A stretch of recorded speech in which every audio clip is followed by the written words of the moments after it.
बड़ी खबर, और वो जो खबर है वो लोकसभा चुनाव से जुड़ी कि किस तरह से पारा बिल्कुल ऊंचा पहुंच गया है, पारे में काफी उछाल आ गया, चढ़ गया है। और इसी सिलसिले में प्रधानमंत्री नरेंद्र मोदी आज बिहार और पश्चिम बंगाल में हैं।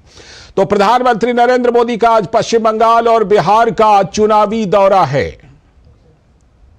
प्रधानमंत्री नरेंद्र मोदी इन दोनों राज्यों में चुनावी दौरे पर आज हैं। सबसे पहले बिहार पहुंचे और उसके बाद पश्चिम बंगाल में भी कार्यक्रम है। तो बिहार के जमुई में जनसभा को उन्होंने संबोधित किया और कहा कि कांग्रेस और आरजेडी ने देश का नाम खराब कर दिया है। साथ ही पीएम ने जनसभा में कहा कि यह चुनाव विकसित भारत के संकल्पों का चुनाव है।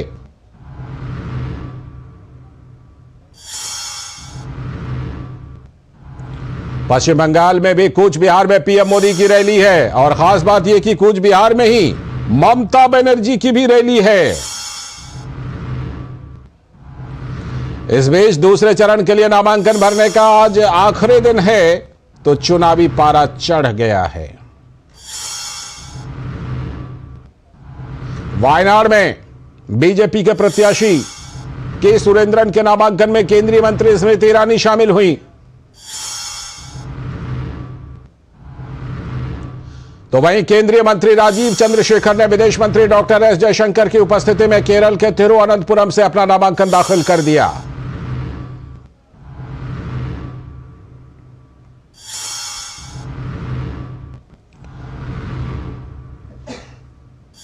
बात एक और हाई प्रोफाइल सीट की, मथुरा से मौजूदा सांसद हेमा मालिनी ने भी बीजेपी की तरफ से पर्चा भर दिया।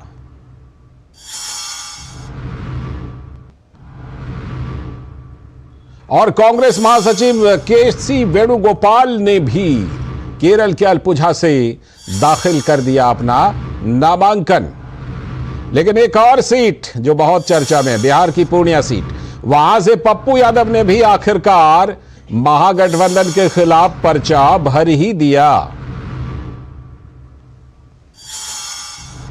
और इस बीच सीपीआईएम आज अपना चुनावी घोषणा पत्र जारी करने वाली है। तो बीजेपी घोषणा पत्र समिति की भी दूसरी बैठक आज ही है। केंद्रीय मंत्री राजनाथ सिंह की अध्यक्षता में यह समिति बनी है बीजेपी की। और कांग्रेस के कार्यकर्ता देश भर में 8 करोड़ परिवारों को बांट रहे हैं गारंटी कार्ड। तो कुल मिलाकर के जो चुनावी पारा है वो बिल्कुल चरम पर पहुंच रहा है। तो प्रधानमंत्री नरेंद्र मोदी ने आज बिहार के जमुई में भाजपा के पक्ष में चुनाव प्रचार किया और इस दौरान उन्होंने जनसभा को संबोधित करते हुए कहा कि भाजपा और एनडीए का लक्ष्य विकसित भारत का निर्माण है। आज का भारत दुनिया को दिशा दिखाता है। एक और कांग्रेस और आरजेडी जैसी पार्टियां हैं जिन्होंने अपनी सरकार के समय पूरी दुनिया में देश का नाम खराब किया था। दूसरी ओर बीजेपी और एनडीए है जिसका एक ही लक्ष्य है, विकसित भारत का निर्माण, खुशहाल बिहार का निर्माण। कांग्रेस के राज में भारत को कमजोर और गरीब देश माना जाता था। भारत वही महान पाटलिपुत्र और मगध वाला भारत है। भारत वही चंद्रगुप्त मौर्य वाला भारत है। आज का भारत घर में घुसकर मारता है।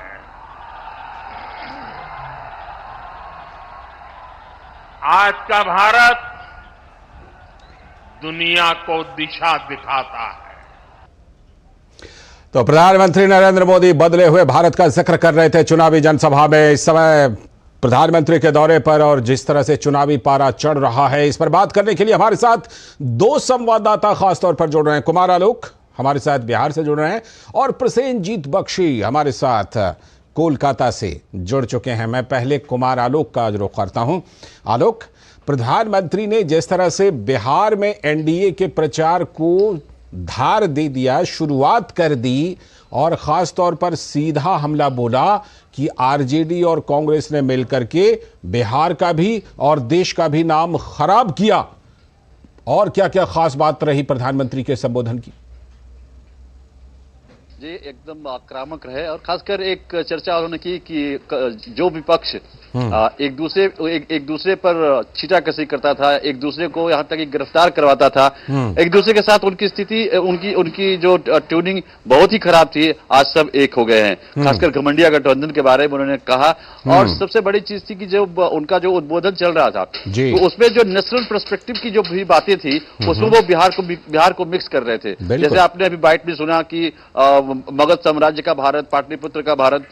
तो इसके अलावा उन्होंने अपनी जो विकास जो गाथा है, 10 साल का जो डेवलपमेंट का जो स्ट्रक्चर रहा है सरकार का, वो सारी चीजें जनता के सामने रखी। चाहे वो किसान निधि की बात हो, चाहे वो आयुष्मान योजना की बात हो, और चाहे विदेशों में किस तरीके से भारत ने 10 सालों के अंदर अपनी छवि निखारी है, जिस तरीके से G20 हुआ और G20 का पूरी दुनिया में चर्चा हो रही है। तो इन सारी बातों को जनता के सामने रखा। और सबसे बड़ी इंपॉर्टेंट चीज यही थी कि 2019 को अगर आप याद करें तो बिहार में चुनावी सभा की शुरुआत यहीं से की थी उन्होंने। इसी जमुई से उन्होंने चुनाव अभियान की शुरुआत की थी। और आज भी उन्होंने बिहार में चुनाव अभियान की शुरुआत यहीं से की।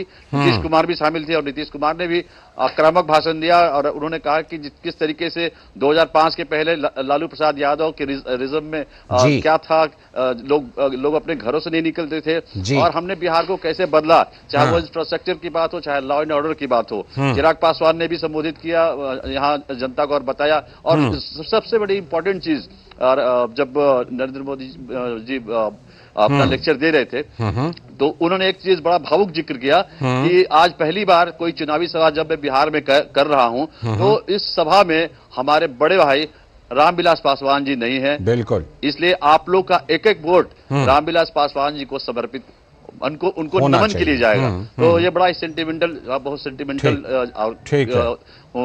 खासकर चिराग पासवान का ये गृह क्षेत्र रहा है। दो बार यहाँ से जीते हैं। बिल्कुल, मैं लौटता हूँ आपके पास, लौटता हूँ। प्रसेनजीत दा, तो कूच बिहार में एकदम महासंग्राम है, जैसे कहते हैं पश्चिम बंगाल में कहते हैं खेला होवे, तो आज तो कूच बिहार में बहुत बड़ा खेला है। एक तरफ पीएम मोदी की रैली, दूसरी तरफ ममता दीदी की भी रैली। हाँ, देखिए, वैसे ही बंगाल पूरे देश के बार की लोकसभा चुनाव में बंगाल की स्थिति ऐसा है कि सारे के सारे नजर आप जैसे पत्रकारों का जो दिल्ली में बैठे हुए काम कर रहे हैं, उनका नजर पूरे बंगाल के ऊपर है। इसमें दो महत्वपूर्ण चीजें हैं। एक तो है कि बंगाल की सीट 42 है, जो काफी बड़ी संख्या है। दूसरी बात है कि जिस तरह से ममता बनर्जी ये जो इंडी गठबंधन है इसको तोड़कर बाहर निकल के आई, मतलब बंगाल के लिए, देश के लिए नहीं है, क्योंकि हम 2 दिन पहले ही देखा कि उनकी तरफ से लोगों ने रामलीला मैदान में हाजिर हुए थे। तो एक अजीब सा दोहरा स्थिति है जी। और दूसरी बात यह है कि जो करप्शन इशू, जिस करप्शन के मामले में प्रधानमंत्री नरेंद्र मोदी ने कुछ दिन पहले कहा कि हो सके तो जो अर्थ जब्त किया जा रहा है वो गरीबों तक वापस पहुंचाया जाएगा। ये जो बातें उन्होंने रखे हैं, मतलब जिस तरह से उन्होंने पूरे देश से करप्शन को मिटाने की बात कह रहा है, उसमें बंगाल एकदम सामने है। क्योंकि बंगाल की पिछले 4-5 सालों में हम सिर्फ करप्शन ही देख रहे हैं, कोई एडमिनिस्ट्रेशन नहीं देख रहे हैं। तो ये जो 2 बातें हैं, इस दो पहलू को सामने रखते हुए ममता बनर्जी के लिए भी ये चुनौती है कि उनका जो अपना राजनीति है देश में, उस राजनीति को कायम रखने के लिए उसको अपना कुछ दिखाना पड़ेगा। 22 से कम 1 सीट तो बढ़ाना पड़ेगा। और बीजेपी के लिए ये एक चैलेंज है, खासकर से ये जो जगह है कोच बिहार, यहाँ पे पहली दफा में जो 3 सीटों पर चुनाव है, अलीपुर द्वार, कूच बिहार और जलपाईगुड़ी, तीनों सीटों में पिछले बार बीजेपी अपना जीत हासिल की है। तो इस बार इसको कायम रखना और साथ ही साथ ये पूरे देश की जो करप्शन इशू है, इस इशू को प्रधानमंत्री कैसे सामने रखेंगे, ये देखना आज के लिए काफी जरूरी है। लालचंद, बिल्कुल आप सही कह रहे हैं कि जो भ्रष्टाचार का मुद्दा है, पश्चिम बंगाल में जब नोटों का पहाड़ निकला है तो मुद्दा तो बिल्कुल है। और आलोक, आज सीपीएम की तरफ से घोषणा पत्र आने वाला है और हम देख रहे हैं कि चुनावी पारा चढ़ा तो है, लेकिन केरल में जैसा अभी दादा बात कर रहे थे ना कि बंगाल में तो ममता एकला चलो रे पर चल पड़ी, वही हाल वहाँ केरल में भी दिखाई पड़ रहा है। तो कुल मिलाकर के सीपीएम और कांग्रेस के बीच वहाँ पर भी गठबंधन नहीं हो पाया है। क्या कुछ हो सकता है सीपीएम के घोषणा पत्र में? ऐसा इसलिए भी कह रहा हूं क्योंकि हाल के दिनों में सीपीएम थोड़ी हमलावर रही है कांग्रेस के ऊपर। पी विजयन के भी बयान ऐसे आए, एनी राजा लगातार बयान दे रही हैं, हालांकि वो सीपीआई की हैं। देखिए, थोड़ा बहुत टसल नहीं है। अगर हम केरला की बात करें तो जिस तरीके से मुख्यमंत्री वहां के एकदम आक्रामक हैं, खासकर कांग्रेस पर, और ये आरोप लगाते रहे हैं कि सीए, बार बार वो जिक्र कर रहे हैं कि सीए के बारे में कांग्रेस का क्या स्टैंड है, ये बताए जनता को। और कांग्रेस की तरफ से कोई जवाब नहीं आ रही। इंटरेस्टिंग, बहुत ही इंटरेस्टिंग है कि वो लगातार इसी मुद्दे को उठा रहे हैं कि सीए पर क्या स्टैंड है आपका। लेकिन कांग्रेस अभी तक लगभग ये 1 महीने से ये मुद्दा बार हर सभा में कह रहे हैं, लेकिन कोई जवाब नहीं आ रहा है। दूसरा विजयन ये भी कह रहे हैं कि पिछली बार लोगों ने प्रोजेक्ट किया कि राहुल गांधी प्रधानमंत्री हो सकते हैं, तो ये जनता को भरमा करके वहां पर 20 में से 19 सीटें जीत ली। बिल्कुल। तो आप कह रहे हैं कि इस बार सीपीएम इस चीज को मुद्दा बना रही है। सही बात, बेहद आक्रमक। ठीक है। मैं दादा आपसे चलते चलते एक छोटी सी टिप्पणी। कूच बिहार में जिस तरह प्रधानमंत्री आज गए हैं, संदेश खाली का मुद्दा काफी गर्म रहा था। प्रधानमंत्री की रैली में यह मुद्दा बड़ा जोर शोर से उठ सकता है क्योंकि वहां की पीड़िता रेखा पात्रा तक को उम्मीदवार बनाया बीजेपी ने। देखिए लालचंद, मैं थोड़ा सा एक आलोक की एक छोटी सी बात। जी दादा आप अनम्यूट कीजिए। हाँ बोलिए, अब बोलिए। सीपीआई का जी आप सुन पा रहे हैं? हाँ बिल्कुल आ रही है। डी राजा जो सीपीआई का नेता है, उन्हीं का पत्नी राहुल गांधी के खिलाफ है। ये राहुल गांधी के बगल में वो बैठे हुए थे जब इंडी जोट का बैठक हो रहा था, तो ये डी राजा ही राहुल गांधी के बगल में या उस तरह की किसी सीट में बैठे हुए थे। इससे एक अजीब सी स्थिति है इंडी गठबंधन की, चाहे वो बंगाल की बात करे, चाहे वो केरल की बात करे, सब रीजनल अपने अपने सीटों के बारे में सोच रहा है। इसके साथ कोई नेशनल पॉलिटिक्स या नेशनल इंटरेस्ट का कोई संबंध ही नहीं है, पहली बात। दूसरी बात है कि बंगाल के बारे में हम बात करें तो यहाँ पे संदेश खाली इशू, मतलब इसको इस तरह से देखना चाहिए कि पूरे बंगाल में नहीं, पूरे देश में संदेश खाली अब रेखा पत्र सिंबल बन चुके हैं। और एक ऐसी सिंबल जिनके खिलाफ व्यक्तिगत तौर पर एक आक्रमण करना तृणमूल के लिए जरूरी हो गया है कि रेखा पत्रा ने स्वास्थ्य साथी का सुविधा लिया है, लेकिन फिर भी जो स्वास्थ्य साथी जो ममता की स्कीम है तो वो लेने के बावजूद भी वो कैसे बीजेपी की तरफ से लड़ सकती है। तो इस तरह की घिनौने और below the belt attack, personal attack करना, इस तरह की हरकतें पर उतर आई है तृणमूल कांग्रेस। तो आप समझ ही सकते हो कि किस तरह से संदेश खाली और करप्शन, ये दोनों एक बंगाल के लिए इशू बन गए। बहुत बहुत शुक्रिया दादा जुड़ने के लिए और चर्चा करने के लिए। और आलोक, आपका भी इस चर्चा में हिस्सा लेने के लिए बहुत बहुत शुक्रिया, अपडेट देने के लिए। और अब बारी है आज की खास चर्चा की।